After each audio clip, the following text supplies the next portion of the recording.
નમસ્કાર મિત્રો, હું હરિવર્ધન ચોકસી આપ સૌનું સ્વાગત કરું છું. મિત્રો, આજના વિડીયોમાં આપનું ખૂબ ખૂબ સ્વાગત.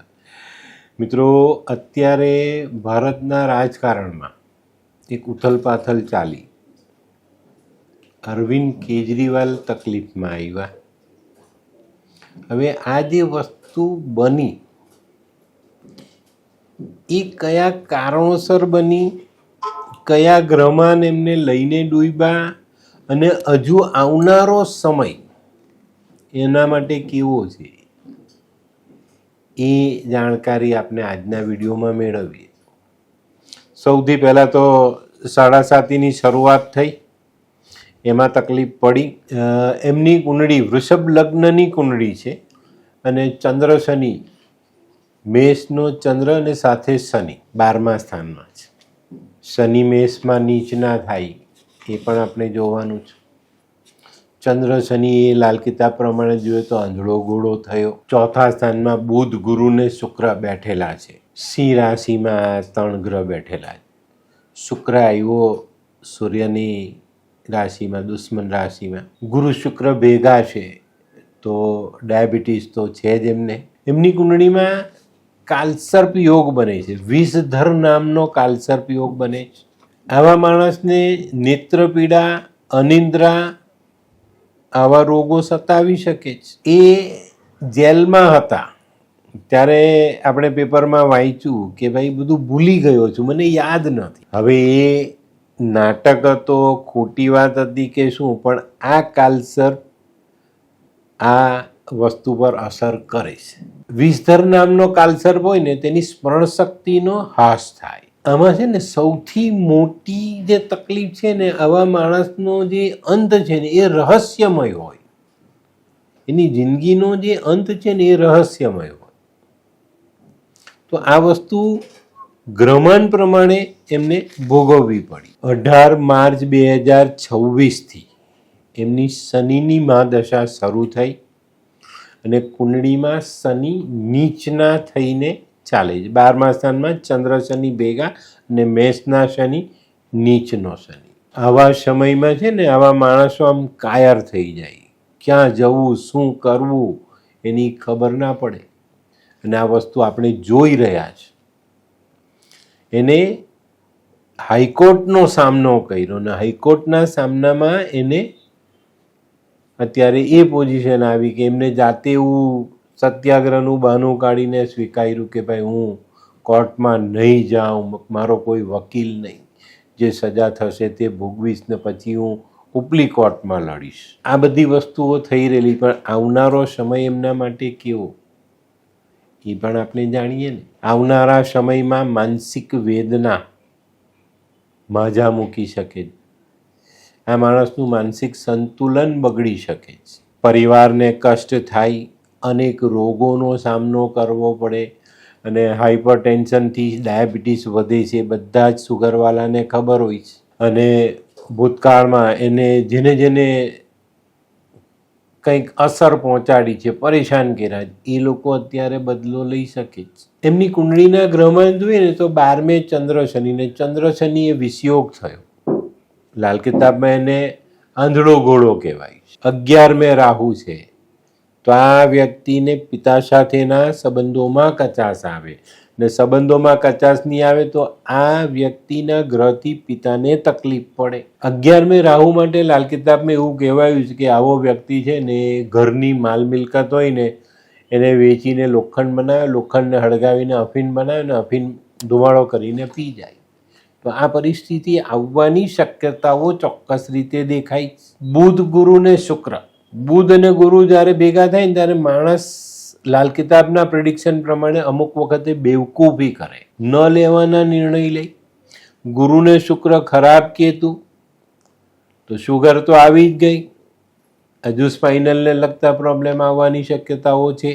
11મે રાહુ આવે ને ત્યારે માણસની જિંદગીમાં ઘણા બધા પ્રોબ્લેમ્સો ક્રિએટ થતા હોય છે. આ રાહુને સાચવવાનું. અને આ રાહુ, આ 11મા સ્થાનનો ખરાબ રાહુ એમના જીવનમાં ક્યાં અસર કરે છે એની જાણકારી પણ આપણે લઈશું.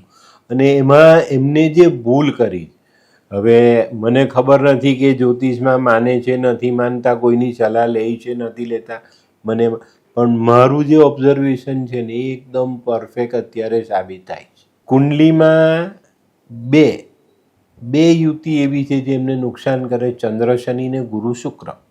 ગુરુ શુક્ર બુર કે લડ્ડુ, કિતાબે એવું કીધું કે દેખાવનો પેલો આપણામાં કહેવાય ગુજરાતીમાં કહેવાય કે લગન એટલે લાકડાનો લાડુ, એના જેવું છે આ વસ્તુ. અત્યારે 100 બાજીમાં એ માણસ ખોટા કામો કરી બેઠા અને તકલીફ આવી. હવે આ શનિની મહાદશામાં એમને શું શું મળી શકે તે જાણો. એમને પાછો જેલવાસ થઈ શકે છે અને આ સમય દરમિયાન આ વ્યક્તિ એક ભયાનક અપરાધ કરે, ખોટો, જે એને નથી કરવાનો એવો કોઈ ગુનો કરી બેસે ને એમાં એ સપડાઈ જાય. આવા માણસના પગમાં વિકૃતિ આવે. ગુરુ શુક્ર ખરાબ કેતુ સ્પાઇનલમાં જો કોઈ ખરાબી આવે તો આ વ્યક્તિના પગ ચાલવાને લાયક ન રહે. તો આ અસર પણ એમને આ દશામાં આવતી દેખાય. દુર્ઘટના થાય અને દુર્ઘટનામાં કદાચ એક પગ કાપવો પડે, આ શક્યતા પણ અરવિંદ કેજરીવાલની કુંડળીમાં ઉભેલી દેખાય છે અત્યારે. જાનવરો વચ્ચે આવી જાય ગાડીમાં કે એનાથી એમને ઈજા થાય, આ શક્યતા પણ છે. અને કોઈ પ્રિયજનનું મૃત્યુ થાય એનાથી એમને મોટું દુઃખ પડે. આ મહાદશાનો સમય કયો? 18 માર્ચ 2026 થી 18 માર્ચ 2045 સુધી. તો કેટલો લાંબો સમય છે દુઃખ વેઠવાનો. આ સમયમાં ખોટી રીતે એમને યાત્રાઓ કરવી પડે, મહિલાઓથી નુકસાન થઈ શકે છે, કફ થઈ શકે છે, આંતરડામાં તકલીફ થઈ શકે, લકવા જેવી અસર આવી શકે છે. અને કેટલીક જગ્યાએ નીચલા સ્તરના જે સાવ છેલ્લી પાયરીના માણસો છે તે પણ એને નુકસાન પહોંચાડી શકે. ભૂતકાળમાં કોઈક સ્ત્રી સાથે જો એમના સંબંધ હોય તો એ સ્ત્રી એમને બ્લેકમેલ કરી શકે છે. આ દશા દરમિયાન પરિવારને માનસિક વેદના અને દુઃખ મળતું દેખાય છે. તાવ, વાયુ, આંતરડાના રોગ પરેશાન કરી શકે છે.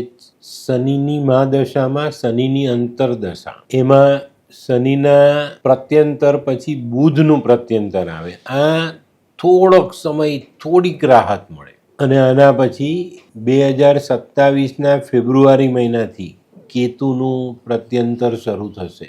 આ સમય બી એમના માટે કપરો સાબિત થાય અને ઘણા બધા દુઃખ ભોગવવાનો સમય આવે.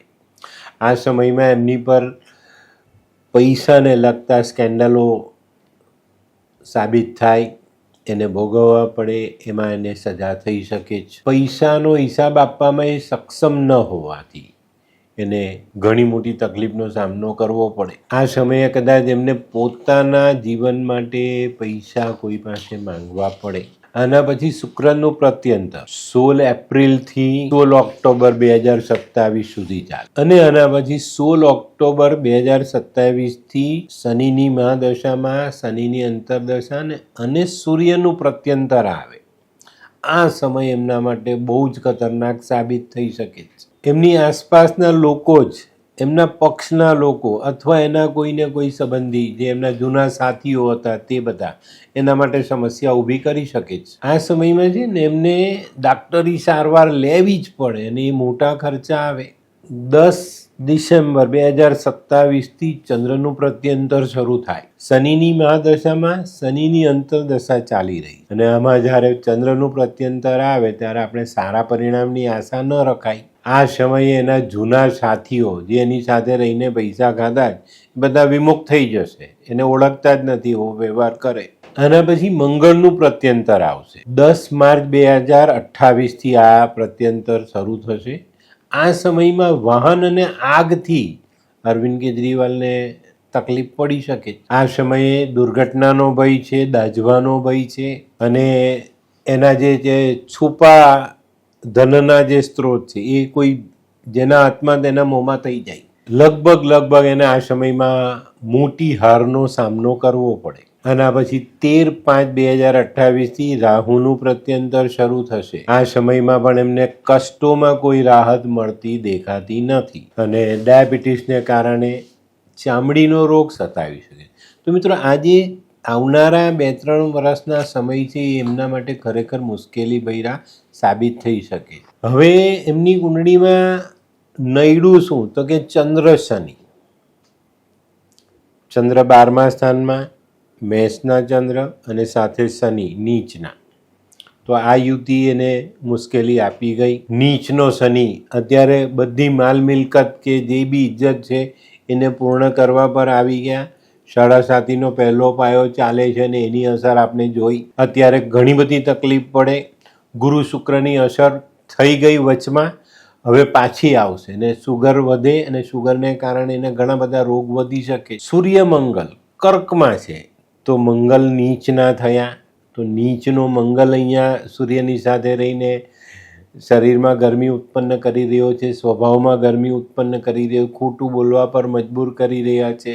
ગુરુ શુક્ર દેખાવમાં વગર વિચાર્યા પગલાં લેવાઈ રહ્યા છે. તો આ બધી બાબતોનું મૂળ જોઈએ ને તો 11મા સ્થાનનો રાહુ, શનિ અને મંગળ, કુંડળીમાં જે આ 3 ગ્રહો છે, શનિ નીચના, મંગળ નીચનો અને રાહુ 11મા ભાવમાં, મીનનો રાહુ. તો આ જે બધી ઘટનાઓ બની રહી છે 11મા સ્થાનના રાહુથી બને છે. 4થા સ્થાનનો મંગળ ગુસ્સો અપાવે, ખોટું કામ કરવાની પ્રેરણા આપે છે. 12મા સ્થાનનો શનિ, પહેલી રાશિનો મેષનો, એ એને મજબૂર કરે છે ખોટા કામ કરવા માટે અને એને હિંમત ત્યાંથી મળી જાય છે અને એ કરે છે. મિત્રો ધ્યાન રાખજો, શનિ જ્યારે કુંડળીમાં નીચના હોય ત્યારે 36 વર્ષની ઉંમરથી લઈને 50 વર્ષની ઉંમર સુધીમાં એક એવો બદલાવ આવે જે તમે વેઠી નથી શકતા અને એના સમયમાં આપણે સારું જીવન જીવી નથી શકતા. લાલ કિતાબમાં એવું લખ્યું છે કે પહેલા સ્થાનમાં શનિ એટલે મેષના સ્થાનમાં શનિ આવે. અમારા લાલ કિતાબ પ્રમાણે પહેલું સ્થાન. હવે અહીંયા આપણે જોઈએ તો અહીંયા 11મે રાહુ જે છે ને લાલ કિતાબ પ્રમાણે એને મુશ્કેલીમાં મૂકી દેવું. હવે આ બધાનું કારણ જોઈએ ને તો તમને ખ્યાલ આવશે. આ વ્યક્તિએ જે દિવસથી ભૂરા કલરનો શર્ટ પહેરવાની શરૂઆત કરી તે દિવસથી એમના જીવનમાં ક્યાંક ને ક્યાંક નાની મોટી સમસ્યાઓ ઊભી થતી ગઈ. નેવી બ્લુ કલર રાહુનો કલર છે અને એ જ કલર માણસ પહેરીને નિર્ણયો લઈ રહ્યો છે, ખોટા કામ કરી રહ્યો છે, ખોટી હિંમત દાખવીને દુનિયાની સામે લડી રહ્યો છે. અત્યારે એને હદ કરી દીધી, હાઈકોર્ટના જજની સાથે એને લડવાની કોશિશ કરી પણ એ ફાવ્યો નહીં. તો આ જે ઘટનાઓ છે ને ઘણી વખત આપણી બોડી સાથે, આપણા શરીર સાથે જોડાયેલી ગ્રહોની ઓરા આપને મિસગાઈડ કરી રહી છે, ભટકાવી દે છે અને એ માણસ આમાં જ ભટકી ગયો છે. આ વિડીયો જે સાંભળશે ને તેને તરત ખ્યાલ આવશે કે ભાઈ એને ભૂરા કલર સિવાય આપણે કોઈ વસ્તુમાં બહુ ઓછો જોયો. આ માણસને આપણે બહુ ભાગ્યે જ બીજા કલરના કપડામાં જોયો અને એમાં એક આ પેટર્ન જે છે બ્લુ કલરની એ દરેક જગ્યા પર એને કર્યું. છેલ્લે કોર્ટમાં આર્ગ્યુમેન્ટ કર્યા ને ત્યાં પણ એને એ શર્ટ પહેરેલો અને જ્યાં પણ ગયા ત્યાં બધા નેવી બ્લુ ને બ્લુ કલરના શર્ટ પહેરીને એને આગળ ચાલ્યો. અને રાહુથી થતું નુકસાન જીવનમાં એટલી હદ સુધી વધી ગયું કે એ થઈ. મેં કીધું ને 11મા સ્થાનના રાહુમાં કિતાબે કીધેલું છે કે આવો માણસ મિલકતનું અફીણ બનાવી દે ને ફૂંકી કાઢે. ઘરના સોનાને કોડ થાય. સોનાને કોડ ક્યારે થાય? જ્યારે રાહુ 11મા સ્થાનમાં હોય ને તમે એના નિયમમાં ન ચાલો તો ચોક્કસ થાય. અને આ સમય જે આવ્યો છે એના માટે બહુ ચોક્કસ. અને આ જે પ્રિડિક્શન મેં કાઢ્યું છે ને એ હજુ સુધી તમારે યુટ્યુબના માધ્યમમાં કોઈએ આની પર વિચાર નથી કર્યો, એની કુંડળી પર કોઈએ ધ્યાન જ નથી આપ્યું. એ માણસે દુનિયાને આંખે પાટા બાંધીને રાખી. કંઈક રોજ નવું નાટક લાવે ને રોજ આપણે એની પર વિચાર કરતા રહીએ અને જૂનો બનાવ આપણે ભૂલતા જઈએ. આ એક અઠંગ ખેલાડી કહેવાય. પણ અત્યારે સમય અને ગ્રહોની ચાલમાં આ વ્યક્તિ એ રીતના ફસાયેલો કે એને બહાર નીકળવા માટેના રસ્તાઓ બંધ થતા ચાલ્યા. હવે જો એને લાંબા સમય માટે જેલવાસ થાય તો ખરેખર એને લાંબો સમય જેલમાં વિતાવવો પડે. અત્યારે એના પોતાના જ એની સાથે રહીને કામ કરનારા સાથીઓ અલગ થયા, એની સામે પડી રહ્યા છે. એક પછી એક એના જે ખોટા કામના પ્રૂફ છે એ ગવર્મેન્ટ સુધી પહોંચી રહ્યા છે અને આ જે ઘટના ઘટી છે એ એમના માટે બહુ મોટું નુકસાન લઈને આવેલી ઘટના છે. અને મિત્રો, એક નાનો સરખો બનાવ, એક નાની સરખી ભૂલ, એક નાની સરખી વાતને આપણે નકારવી, આ ક્યારેક આપણા જીવનમાં બહુ મોટા બદલાવ આપી જાય. તો આ જે ભૂરો કલર એના જીવનમાં ઉત્પાત મચાવી ગયો. અને આ વસ્તુ છે ને, હું છેલ્લા કેટલા બધા સમયથી આગળ મેં આ એક વિડીયો બનાવેલો બી હતો, પણ એ મેં અપલોડ નથી કર્યો. પણ આ વખતે ફાઇનલ પાછું આ થયું ને હું જોતો આવું છું કે આ વ્યક્તિ આ જ કલરની સાથે રમી રહ્યો છે. તો આજે એ કલર એને ક્યાં લઈ જાય છે? કુંડળીમાં 11મા સ્થાનમાં રાહુ છે, જે પિતા પર ભારે છે. હવે હમણાં આપણે જોયું કે એના કોઈ સ્વજનનું મૃત્યુ, તો આ શનિની મહાદશામાં પિતાનું મૃત્યુ ફાઇનલ છે. અને આ જે પિતાના વિરહનો જે સમય છે એ છે ઓક્ટોબર 2027 ડિસેમ્બર 2027. આ સમયમાં એમના પિતાને ઘણું બધું દુઃખ પડે. અને આ જે એમની કુંડળીમાં જે રાહુ છે 11મા સ્થાનમાં, એ 11મા સ્થાનનો રાહુ એમના પિતાને નુકસાન પહોંચાડી શકે છે. તો આ બધી જે ઘટનાઓ છે એની પર આપણે બહુ ધ્યાન આપવાનું છે. અને એમને કરેલી ભૂલ, એમને જે ભારે પડી રહેલી, એ ચોક્કસપણે ગ્રહમાનની સાબિતી છે. તો આ રીતે જો આપણે પણ આપણા જીવનને જાણીએ, ઓળખીએ, આપણા ગ્રહમાનને આપણે સમજીએ, તો ચોક્કસ આપણને ફાયદો મળશે. આપણે ઘણી વખત આપણા ગ્રહમાનની વિરુદ્ધ ચાલીએ છીએ. અને મિત્રો, લાલ કિતાબ છે ને, એ ઓરાને ટ્રાન્સફર કરનારું શાસ્ત્ર છે. તો આપણે અહીંયા જોયું કે આ વસ્તુ અહીંયાથી નડી. એક વિડીયો જોજો, એ જ્યારે દિલ્હીમાં રાજ કરતા હતા ત્યારે પણ એમને દિલ્હીની જે વિધાનસભામાં કંઈક એવા થોડાક ભાષણ આપ્યા, એમાં પણ એમને એક વખત પેલું જે કીધેલું કે આ દેશ, દિલ્હી મારું છે ને આને, એ વખતે પણ એને આ બ્લુ કલર પહેરેલો. તો આ જે ઘટના છે ને, જે ભૂરા કલરની, એ વસ્તુને ધ્યાન રાખો. અને તમે પણ તમારી કુંડળી ચકાસી લેજો. 11મા સ્થાનમાં રાહુ હોય તો નેવી બ્લુ કલર પહેરવાના બંધ કરજો, નહીં તો એ નુકસાન કરનારા સાબિત થશે. તો મિત્રો, હંમેશા માણસે પોતાના ગ્રહોને અનુરૂપ ચાલવું જોઈએ, એને સમજવા જોઈએ અને પછી પોતાના જીવનમાં આગળ વધવું જોઈએ. જો આપણને એમ લાગે કે આ વસ્તુ મારા માટે નુકસાનકારક છે, તો એને આપણા જીવનમાંથી એનું સ્થાન હટાવવું જોઈએ. અને આની ચોકસાઈ રાખીએ ને, તો આપણે જીવનમાં ઘણું બધું કરી શકીએ. તો મિત્રો, આજનો વિડીયો ચોક્કસ તમને ગમશે. અને આ જે એનાલિસિસ થયું અરવિંદ કેજરીવાલની કુંડળીનું, એમાં તમને ઘણી બધી જાણકારી મળશે. તો તમારે પોતે પણ તમારા જીવનનું એનાલિસિસ કરીને ચાલવું જોઈએ, તો ચોક્કસ તમને ફાયદો થાય. તો મિત્રો, એક ભૂરો કલર અરવિંદ કેજરીવાલની આખી જિંદગી બદલી ગયો. અને આ વસ્તુને બહુ ચોકસાઈથી વિચારજો. એમના બધા વિડીયો જોજો, એમના ભાષણ જોજો, તમને લગભગ બધી જગ્યા પર આ વસ્તુ જોવા મળશે. બહુ ઓછી જગ્યાએ એમને બીજા કલરના કપડાં પહેરેલા છે. તો આ વસ્તુ એમના જીવનમાં બહુ મહત્ત્વની છે. મને ખબર નથી, એમને બી કોઈએ કીધું હોય કે ભાઈ રાહુ જોરમાં ચાલે, ભૂરો કલર પહેરો, ને પહેરી નાખ્યો હોય તો આ નુકસાન થાય. શનિની સાડાસાતી, શનિની મહાદશા, શનિનું અંતર, શનિનું પ્રત્યંતર, અને એ શનિની અંતરદશામાં આવનારા બધા ગ્રહોના પ્રત્યંતર એમના જીવનમાં ઉથલ-પાથલ મચાવી ગઈ. મેં આ કુંડળીમાં કીધું એવું, નીચનો મંગલ, નીચનો શનિ, શુક્ર દુશ્મનની રાશિમાં, ચંદ્ર શનિનો વિષયોગ અને સાડાસાતી, આ બધું ભેગું થઈને એમને ઘણા મોટા નુકસાનમાં ઉતારી ગયા. તો મિત્રો, ગ્રહોનો ખેલ સામાન્ય નથી, અને જીવનમાં મુખ્ય સ્થાન પર રાખજો. નાનામાં નાની બાબતો જો આપણે સમજીને ચાલીએ તો ચોક્કસ એમાં ફાયદો મળે છે. તો મિત્રો, આજનો વિડીયો ગમ્યો તો લાઈક કરો, શેર કરો, યુટ્યુબ જોનારા શેર કરે અને સબસ્ક્રાઈબ કરે. હું હરિવર્ધન ચોકસી આપ સૌની રજા લઉં. ફરી મળીએ નવા વિડીયોમાં નવી જાણકારી સાથે. તો ચાલો બદલીએ જિંદગી. નમસ્તે.